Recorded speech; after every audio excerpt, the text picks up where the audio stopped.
Good morning everyone, welcome back to our channel, and let's continue with our tutorial course, let's call it by its rightful name in Italian, on lathe programming for CNC, lathes. I had told you that we are close to using simulators for the actual programming, but I mentioned that I would invent something, and indeed I have to disappoint some of your expectations if you thought we would start programming today, because I was overlooking something rather important, namely the offset settings, the tool zeros, and the virtual point of the tool. Let's discuss this. Every tool, every machine, when you set it up, is a hollow self-centering device and a completely blind turret, meaning the machine does not know how to move in the space it has available. You set up the self-centering device with clamps, but the turret, especially the one we are interested in at this moment, is set up with tools. What does this mean? If this is your turret, viewed from the side, you will mount here. Let's pretend we have a VDI, a small insert, a round tool, okay? The turret does not know if this round tool protrudes 30 millimeters, 10 millimeters, or 100 millimeter from the turret, and it does not know the exact distance between here and here. Let's say that the indicated distance is fairly standardized, but the machine does not know that. So the turret is set up with tools mounted, so to speak, at random. We will not leave anything to chance. We will ensure that the tools protrude as little as possible. But if this is our self-centering device with our workpiece on it, and here we set the work 0, the machine will not know this distance, and therefore these two coordinates, and the distance in x. It is up to us to tell it what this distance is. Well, how do we do that? The luckiest ones, those who work with fairly recent machines, produced in the last 10, 12, 15 or even 20 years depending on the machine model, will have noticed that there is a sort of little arm here. A little arm that descends and brings approximately to this position a cross-shaped probe, where we usually have written x plus, x minus, z plus, and z minus. What does the operator do? It enables the hand wheel with the job buttons and goes to probe all the tools mounted in the turret, here and here for the externals, here and here for the internals. If it has any boring tools that work in pull, meaning going backward, it will also probe this area. So an external tool will be brought to probe here, and the machine will emit a beep. And in the tool table there will be a page of yours that will have a sort of table like this, TO1 for example, Z and R. The machine will automatically input numerical values here, while the radius of the tool will be entered by you, 0.8 for example. Those numerical values are needed by the machine to perform calculations based on the values that are known to it. For example, the machine necessarily, if we have our spindle connection here, self-centering connection, knows the distance between this point and the center of the turret, because these are data from the manufacturers. It does not know which self-centering device or clamps we have mounted, but from the moment we go to establish these two values, and it does so through this little arm, the machine goes from being blind, from not seeing, to being a seeing machine. Why? Because for each tool it knows that distance. At this point, what do? Let's take just one of these tools. We will perform a chamfer, and we say that is my Z0, so my axis origin. The machine that knows the distance between here and there for all the other 12 tools is smart enough to make complex calculations and learn the offsetting point. Every tool mounted in the turret, this is the concept of the arm. If you are lucky, if you are a bit less lucky, you have to do one thing. No, we can leave this.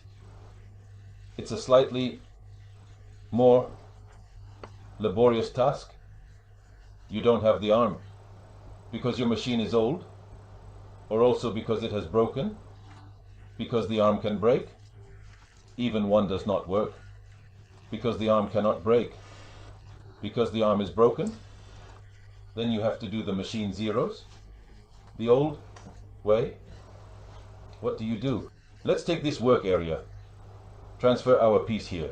In this specific work area, the self-centering chuck is rotated manually and precisely, so there will be a control area dedicated to entering our codes manually and carefully. We will write on a command line of our lathe machine, M4, S300 G97. This is done, for instance, when operating at fixed speeds by using the manual hand wheel. You move the tool into this area and perform turning by moving carefully along the z-axis direction, meaning never moving along the x-axis. At this point, you will have almost approximately obtained a diameter. This is our newly created piece. This diameter will be measured accurately. Let's say we measure 50.3. We will go to the tool table and tell it 50.3. And we press a button. Normally on Fanuc, the button is measure. It will convert this 50.3 into the dimension it needs to have this, the distance between here and here. Okay, the same process will be done in Z. You bring the tool up here, make a chamfer. In Z, go back up and tell it Z 0.5. It depends. We have to establish that ourselves. Z 0.5 measure, and the machine will write its value or the dimension it will need here. Now, however, we have a turret with 12 tools. Do we really have to do this for 12 tools? Generally speaking, yes, we have to do it for all the tools. The problem is that if our Z0 is here, if we go to chamfer the piece, or if we are very careful about how much we chamfer, we will touch. And then we move to the 13th. Or we can use the little trick with the sheet of paper. So excuse me, let's do something. I didn't want to do this. The little trick with the sheet of paper. I'll show you here. This is it. We take a sheet of paper, you see? Let's stop for a second. You see that I'm sliding it up and down. And at a certain point, you'll see that the little sheet no longer slides. Well, I was doing this with one hand, but I'll show it again. It's quite simple. Little sheet, tool, workpiece plane. You see, this is our piece. I am on the workpiece plane. It has already been turned. I approach with the tool and go up and down with a torn sheet of paper until the paper gets stuck. Well, this is my piece. This is the tip of my tool. I put a little sheet here. I have a dial set to hundredths or tenths, no more. I go up and down with the little sheet and give a little hit of 0.05 in Z until I narrow the distance between here and here to a sheet of paper. When I touch the part that I have turned with the previous tool, I know I am at Z0. So on T2, I will write Z0 and then measure. And the machine will calculate the distance in the tool table. I can make the same statement above, saying that it is at 50.3 when I go to touch it. Okay? The same goes for the boring. Tools. It becomes a bit more complex because you still need a tube or a square. If I know I have turned a diameter of 50.3, I place a square here and touch the square with the boring tool. This is not the most precise way to set the zeros. The best way is obviously to have the caliper. The most precise method is to turn and measure. The tricks are the sheet of paper and the square. However, this way we will be able to tell the machine where it is located. As for the tips, the X is set to 0. So the X distance is set to 0, and automatically the tips are at 0. Provided that the machine is properly squared and aligned, meaning the machine geometries are correct and accurately calibrated if the machine has taken a hit, and the turret has shifted by approximately 3/10 of a unit, in the coordinate system we will need to write x 0.3 or x minus 0.3, and this is the knowledge you need to have about your machine and ensure that all components are functioning optimally. Okay, that said, the first thing to look at is the comprehensive tool table for further inspection and verification.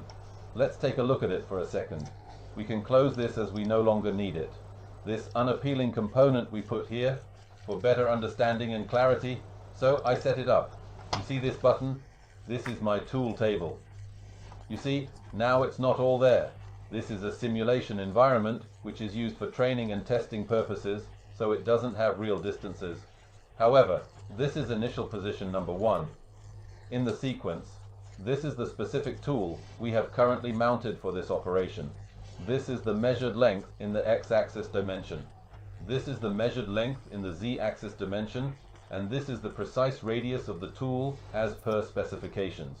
Okay, now if you know that, honestly, it leaves me somewhat puzzled and uncertain about the exact implications. Fanuc, on the other hand, has 2. It also has the offset feature as well, which is crucial for accuracy. Anyway, by modifying these lengths, the gradual wear and tear of the tool's radius is also modified over time. What does that mean? If I have a profile and I work on it, so I use the tool once, twice, 3 times, my tool will gradually lose its sharp edge and effectiveness. It wears out when compared to its original 0 point or baseline. From here, there will be a measurable distance of precisely 5/100ths of a unit. I say 5/100ths, so it means that the next time this piece comes back, it will have a diameter that instead of being 100 will be 100.15, 5/100ths radially. It incrementally grows by 1/10 of a unit in diameter. Therefore, the critical importance of the offset is to add a coordinate system that is directly related to the precise tip of the tool in machining operations. What am I going to write in my offset? In my offset, I will write calculate 0.1. It will shift relative to its reference axis, that is, the tool 0. It will move the 0 we set by 1/10 downwards, and it will return to turning at 100 mil. This is the offset discussion. In programming, knowing nothing is not useful, but not knowing what the tool offset is, I would say, is sad. Instead, what concept should one have during programming? One must have the concept of the virtual tooltip, and I would say this is quite important. Let's take a good zoom on the tip of our tool. The tip of our tool will appear like this, and here we will have the tip radius. Let's say we have a tip radius of R0.8. What does it mean when we go to touch our famous cross-shaped probe and we wonder about its significance? We will touch it meticulously at this point, and exactly at this point, so the tool. Therefore, we can never exactly zero the actual tip of our tool, but a virtual tip. Similarly, if we are going to turn, we will return with this contact area to the cylinders, and we will chamfer with this contact area. So what we will have zeroed is this point, a point that is in the air, meaning it does not coincide with the actual part of our tool. This means that when we go to program, we will always program relative to this point. Therefore, if I need to make a chamfer, okay, I will rest my tool here. Then I will move up.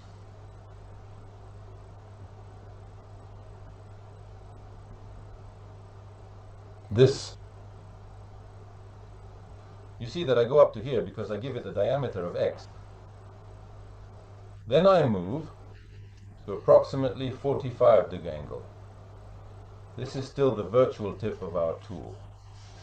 If I go to join the tangents of the two tool radii, you will see that my turning, if this will be 245, my path will be this.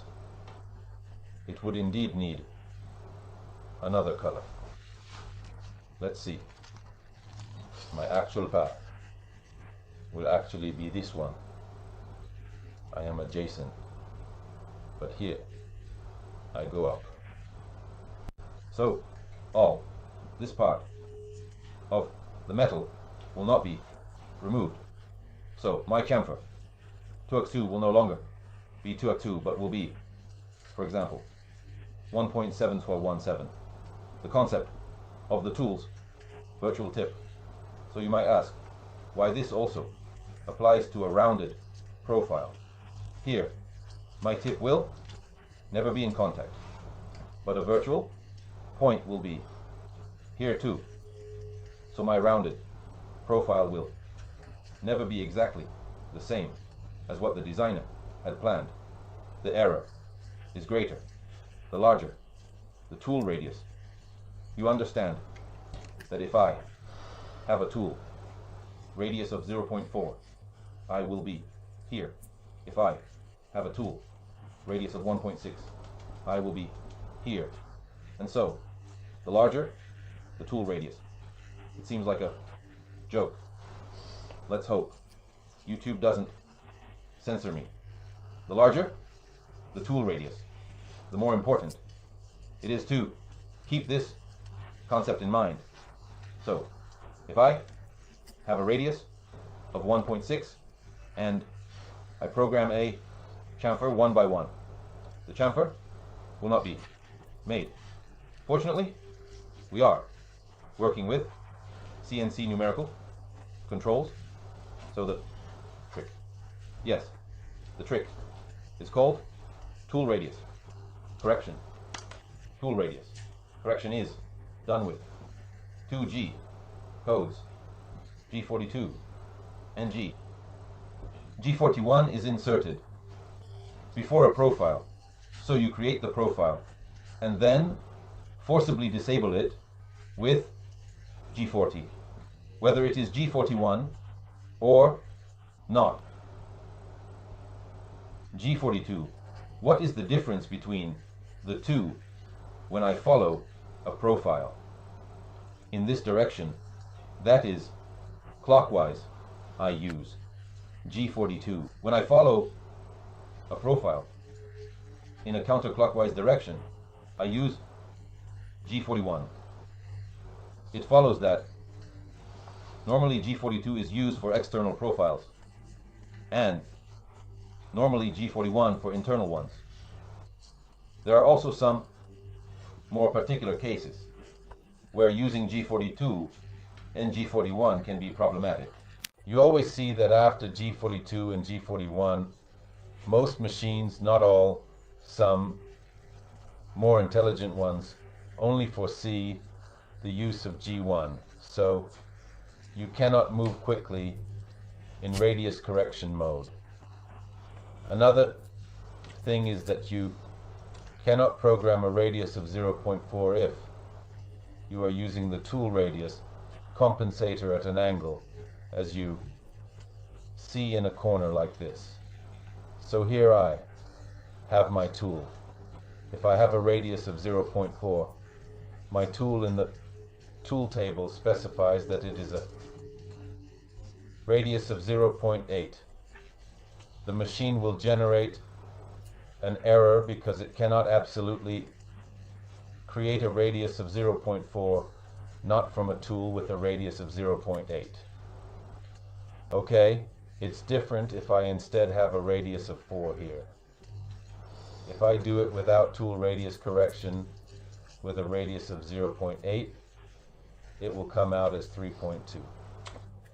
If I actually go to correct with G40, in this case, G42 will give me a nice radius of 4 without any ifs or buts.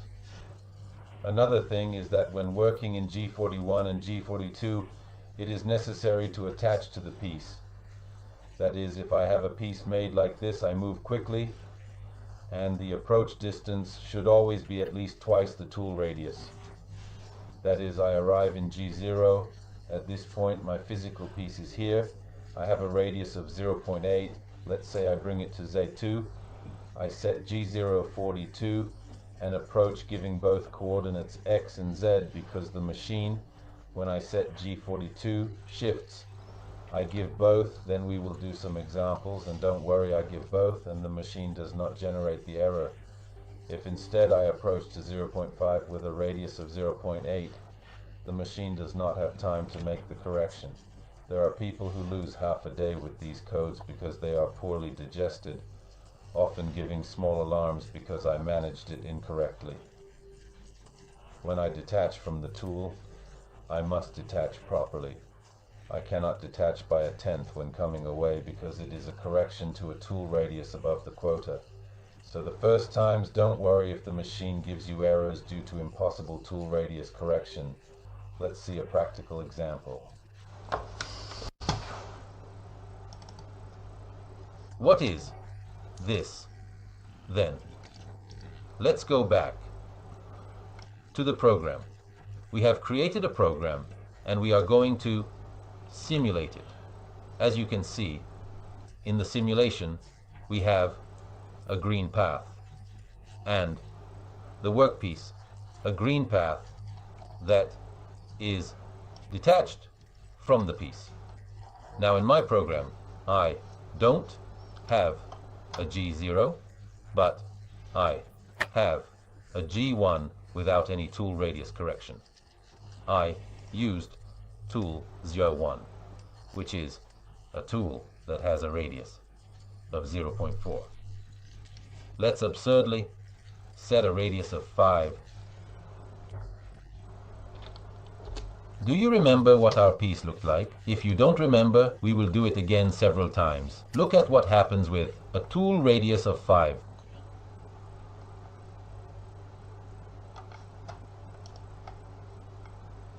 Oh, sorry. I sent it. So, okay. Simulation.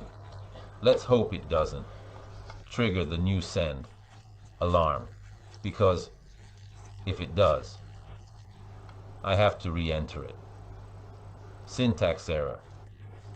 Let's completely delete the block. I select the tool.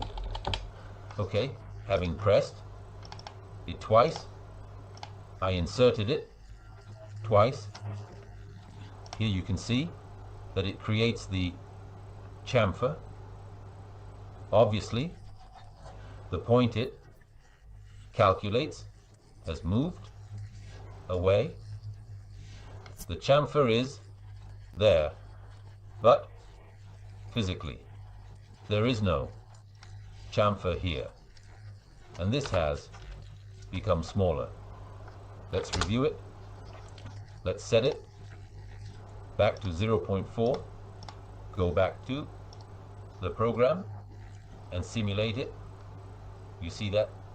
Now the chamfer is there. Perfect. Let's go back to edit. Go after the G0 and insert a G42. Then we go here and insert the G40. Let's simulate.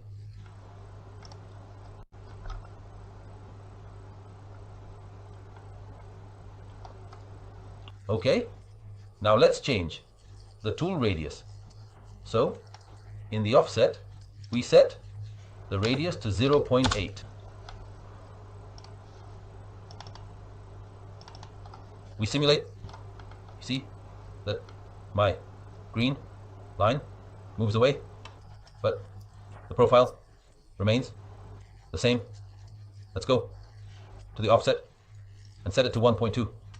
Sooner or later, it will trigger an alarm, of course.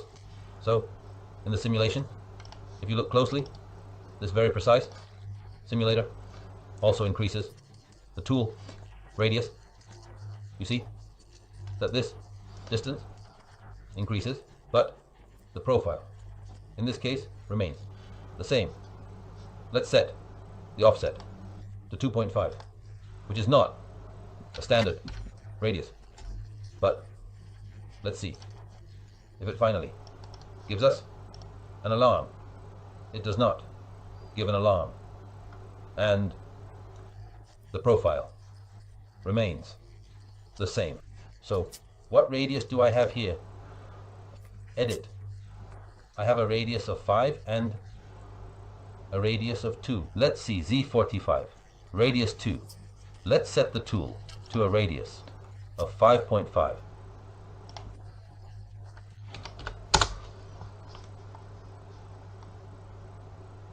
Program Manager example.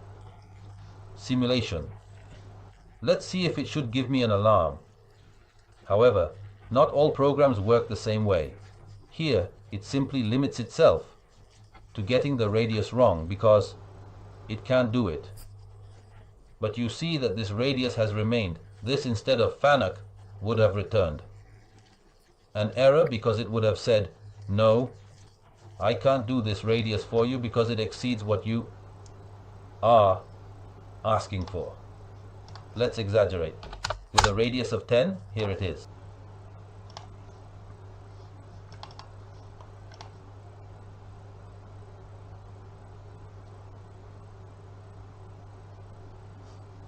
You see, it managed to correct itself here, but obviously here it couldn't correct the radius of 5.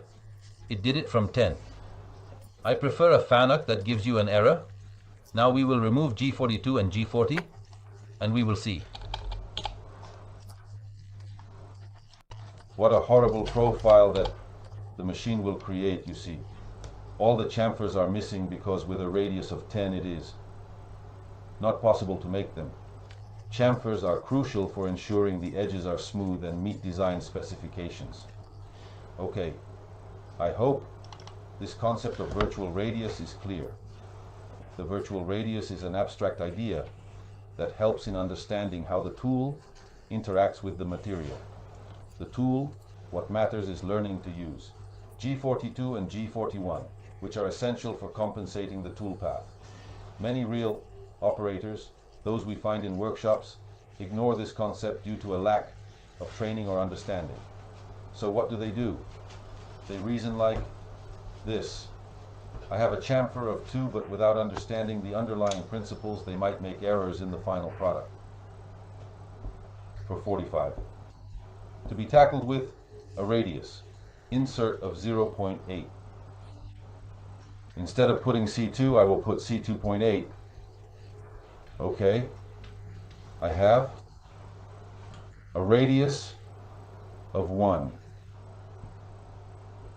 To be tackled with an R08, I tackle it with a radius. It is no longer possible to work like this. It is no longer possible to work like this for a reason, for a series of reasons. 1.